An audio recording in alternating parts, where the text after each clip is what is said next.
ვისაუბრებთ კურკუმინზე. ერთ-ერთი ყველაზე გავრცელებული საკვები დანამატია და მნიშვნელოვანია იმით, რომ მართლა ეფექტურია და როცა საკვები დანამატების მიუხილოს ვაკეთებ, უმეტესად ვცდილობ ხოლმე, რომ ის საკვები დანამატების მიმოხილვა გავაკეთო, რომელიც მართლა ეფექტურია და რომელსაც მართლა აქვს კვლევები ეფექტურობაზე. კურკუმინი არის მოლეკულა, რომელიც გამოყოფილია მცენარიდან, ამ მცენარეს ქვია ტურმერიკი და ტურმერიკიდან გამოყოფენ კურკუმინს. ზოგი ეძახის კურკუმას, თვითონ მცენარის დასახელება კურკუმა ლონგა, ამიტომ ეძახიან კურკუმას ზოგი, მაგრამ თვითონ იმ ნივთიერებას ქვია კურკუმინი, ყვითელია ფერით და ამით ცნობენ და ზუსტად ეს მოყვითალო ფერი ის მოლეკულებს აქვს ეფექტი.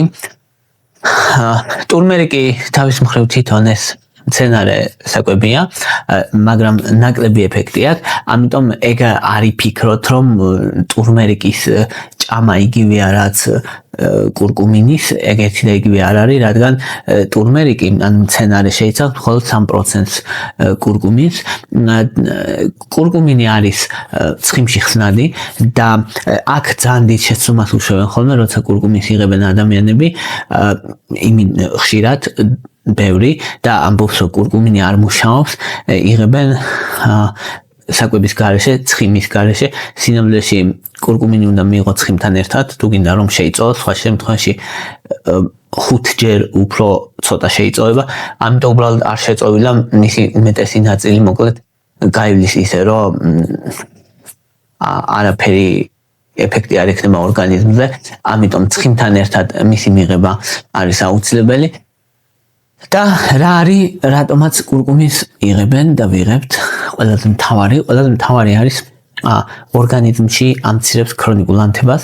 ქრონიკული ანთება მნიშვნელოვანია, იმიტომ რომ ადამიანების დიდ ნაწილს, განსაკუთრებით 50 წლიდან აქვს ორგანიზმში ქრონიკული ანთება და ეს ქრონიკული ანთება დაახლოებით 5-10 წლით ამცირებს სიცოცხლის ხანგრძლივობას. ან თუ ადამიანს უნდა იცოცხლა 75, იცოცხლებს 65-დან 70 და ქრონიკული ანთების გარეშე იცოცხლებს მეტს. ამიტომ ანთების შემცირება არის ძალიან მნიშვნელოვანი. აქედან გამომდინარე კურკუმინს აქვს დიდი როლი. აქვს სხვა ეფექტებიც, მაგრამ ყველაზე მთავარი არის ანთების საწინააღმდეგო მოქმედება.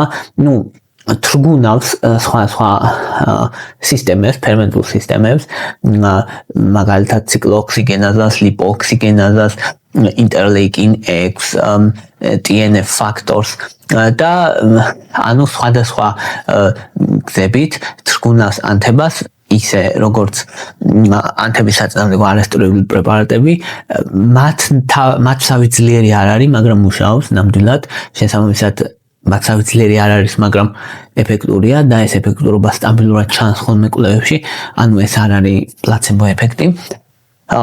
მეორე მნიშვნელოვანი ეფექტი აქვს, რომ ოქსიდაციურ სტრესს ამცირებს ორგანიზმში.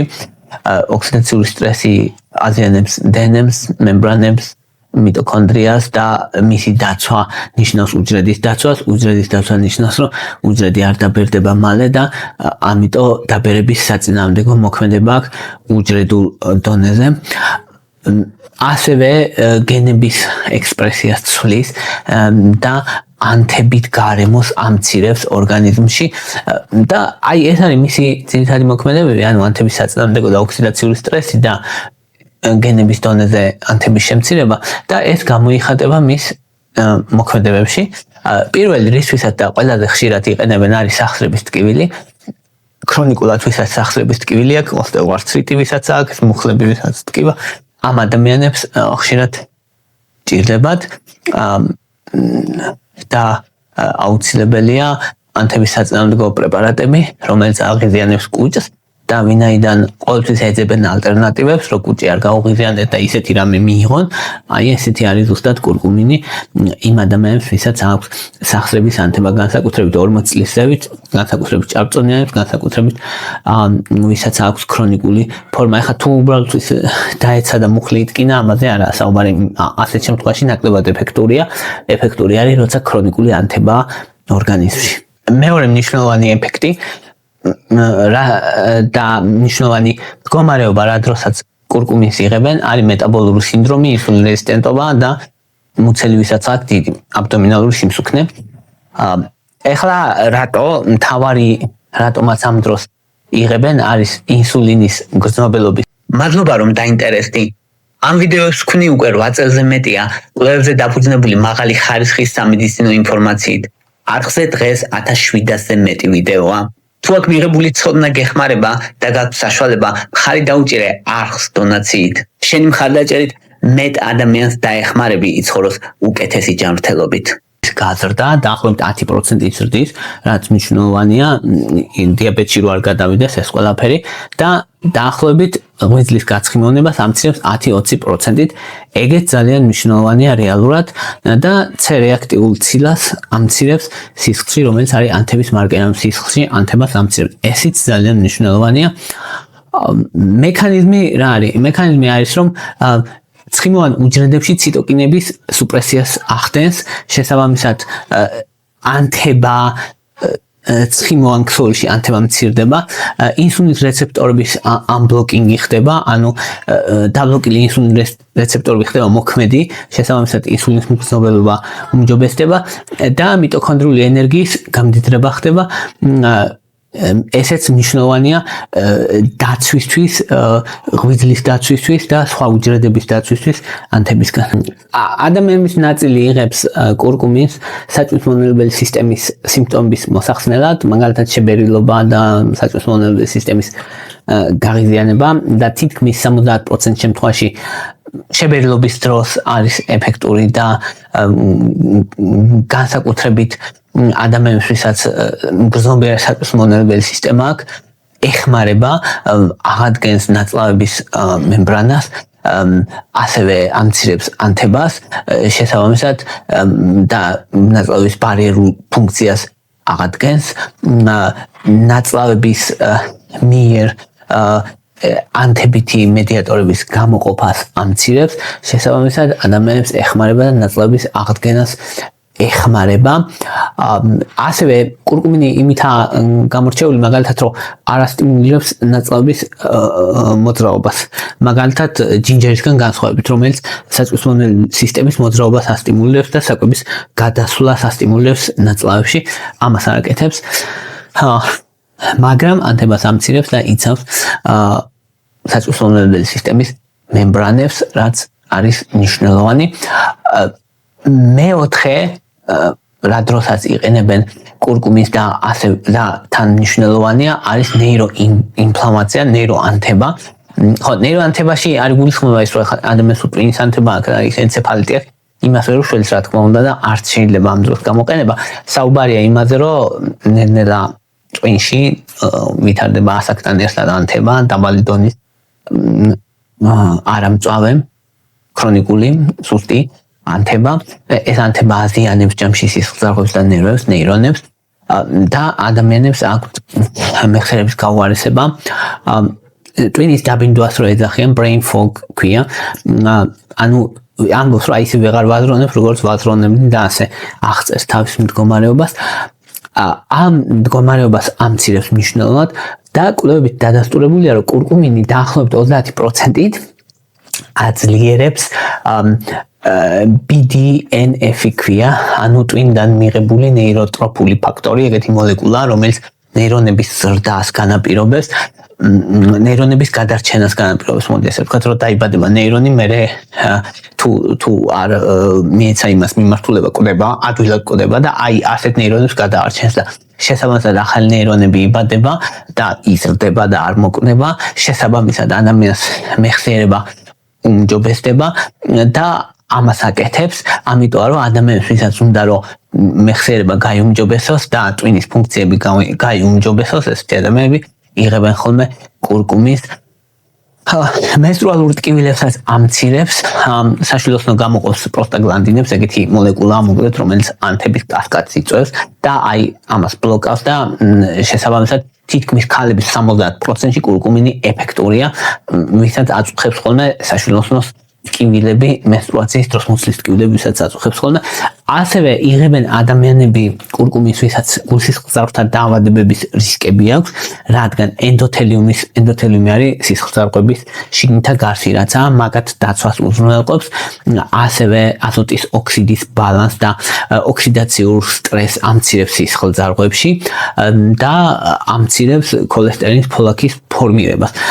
შესაბამისად, განსაკუთრებით ადრეულ სტადიაზე სამსერიოზული ფოლაქები იქნება, სამსერიოზული ათეროსკლეროზი ექნება ადამიანს, განსაკუთრებით მნიშვნელოვანია კურკუმინის მიღება. ვინ მიიღოს ახლა აი ჩამოთვალე ძალიან ბევრი რამე, ვისთვის აყოლებს სასურველი. ერთი ვისაც სახსრები ტკივა, მეორე ვისაც მუცლის სიმსუქნე აქვს, მესამე ვისაც პრედიაბეტი აქვს, მეოთხე ვისაც ღვიძლია გაცხიმონებული, მეხუთე მაღალი სტრესის დროს, ცუდად ვისაც ძინავს, ვინაიდან ტვინის მუშაობა გაუმჯობესოს და ადამიანს რომელსაც აქვს ქრონიკული ანთება, ან ქრონიკული ანთებითი დაავადებები. კვლევების თანახმად თითქმის 80% შემთხვევაში გაზომვადი ბენეფიტები აქვს. ანუ ამიტომა მნიშვნელოვანი კურკუმინი, რომ ერთ-ერთი ყველაზე ეფექტური საკვები დანამატი, რაც კი არსებობს საკვები დანამატები, ვცდილობ ხოლმე მხოლოდ ასეთებზე ვისაუბრო და ასეთია ნამდვილად შესაბამისად მნიშვნელოვანია კურკუმინი ამ მხრივ. ხო, უნდა ეცადოთ, რომ არ მიიღოთ ტურმერიკი, არამედ მიიღოთ კურკუმინის ექსტრაქტი. კურკუმინის ექსტრაქტი არის ალბათ, რაც მოქმედებს. უნდა სასურველია, რომ შეიცავდეს პიპერინი არის ციცაკა, შავი ციცაკა, ან შავი პირპილს რო ეძახით, ეგ არის რეალურად მაგისი მოლეკულებია, რომელიც ემატება ხოლმე კურკუმინს და უკეთესად შეიწოვება და 20-ჯერ აუმჯობესებს შეწოვას. ტიპიური ხშირი დოზირება, უმეტესად კურკუმინის არის 500-დან 1000 მგ-მდე დღის განმავლობაში. კურკუმინის მთავარი პრობლემა რეალურად არის ხოლმე შეწოვა, ამიტომ რომ პიპერინთან ერთად უნდა იყოს და ცხიმთან ერთად უნდა მიიღო. ეს ორი რამე უნდა გაითვალისწინოს, საკვებთან ერთად, ცხიმიან საკვებთან ერთად უნდა მიიღო და პიპერინთან ერთად უნდა იყოს. ისეთი ფორმა უნდა იყიდო, რომელიც პიპერინთან ერთად არის, რომელიც კარგად შეიწოვება, იმიტომ რომ თუ ვერ შეიწოვება, აზრი არ ექნება, იმიტომ რომ ვერ მიიღებს ორგანიზმი, არ შეიწოვს ორგანიზმი. ორგანიზმი დაშლის ან გაატარებს ისე, რომ არ შეიწოვს, ამიტომ აზრი არ აქვს.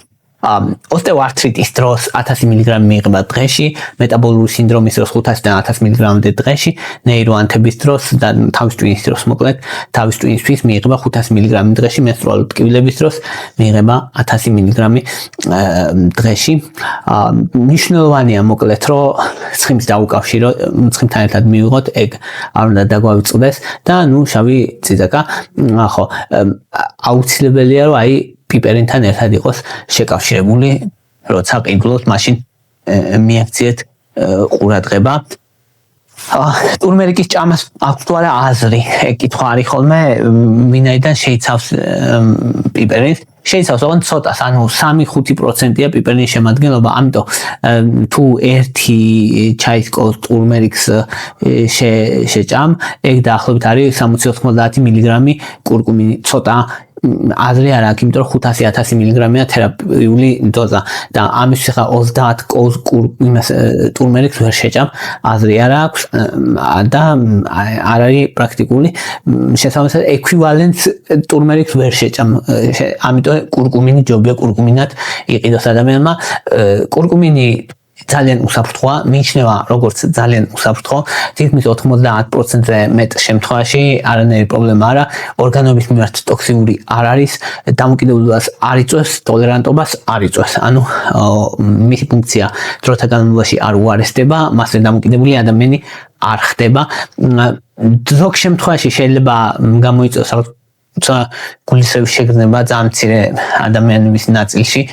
ზოგჯერ შეიძლება მაღალი დოზებით გამოიწვევს კუჭის აშლა, ეგეც იშვიათ შემთხვევაში და ზოგჯერ რეფლუქსის გრძნობა, გულწმარვის შეგრძნება, ეგეც იშვიათ შემთხვევაში. სისხლის გამათხიერებელი ეფექტი ძალიან მაღალ დოზებში აქვს ძალიან ცოტათი ისიც მნიშვნელოვანი არაფერი მიიჩნევა მოკლედ უსაფრთხოდ ყურადღებით ვინ უნდა იყოს ის ადამიანები ვინც სისხლის გამათხიერებლებს იღებენ რადგან შეიძლება ეფექტი ანტიკოაგულანტების გაძლიეროს განსაკუთრებით თუ მაღალ დოზებშია ორივე ისიც და ისიც დანიშნული ადამიანები რომელსაც აქვს ნაღვისმუშტის კენჭები რადგან ცხიმოვან საკუთთან ერთად მიიღება და შეიძლება ნაღვისმუშტი გააღიზიანო და არ არის სასურველი ქირურგიული ოპერაციამდე 7-10 დღით ადრე მისი მიღება საუკეთესო დრო მიღების ხანგრძლივობა რა არის დაახლოებით 8-12 კვირა მინიმუმ 2-4 კვირა მაინც უნდა მიიღო ანუ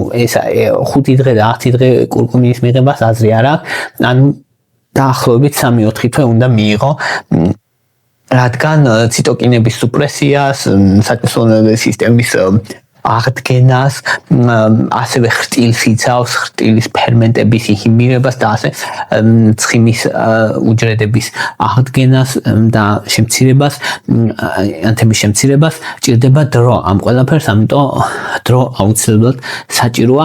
4 თვე მიიჩნევა, რომ იდეალურია, უსაფრთხო ხანგრძლივობა რა არის. შესაძლებელია მისი გაგრძელება 6-12 თვის განმავლობაში, ადამიანებში მიიჩნევა უსაფრთხოდ შეიძლება ასევე ერთ წელზე მეტიც, ოღონდ ასეთ დროს არის ხოლმე ძალიან ის მარტივი რეჟიმი, რომ 3 თვე მიიღე, 1 თვე გამოტოვე, 3 თვე მიიღე და ასე დღეში 500 მილიგრამი შეიძლება ასე მიიღოს ადამიანმა უსაფრთხოდ ხანგრძლივი დროის განმავლობაში. ასევე კურკუმის აქვს რამდენიმე მნიშვნელოვანი ეფექტი, რომელიც გაზომვადია და მნიშვნელოვანია, მაგალითად C-რეაქტიულ ცილას ამცირებს დაახლოებით 30-30%-ით. მაგალითად ოსტეოართრიტის ტკივილებს ამცირებს ასევე 30%-ით. ანუ საკმაოდ მნიშვნელოვანი რიცხვებია რეალურად ეს.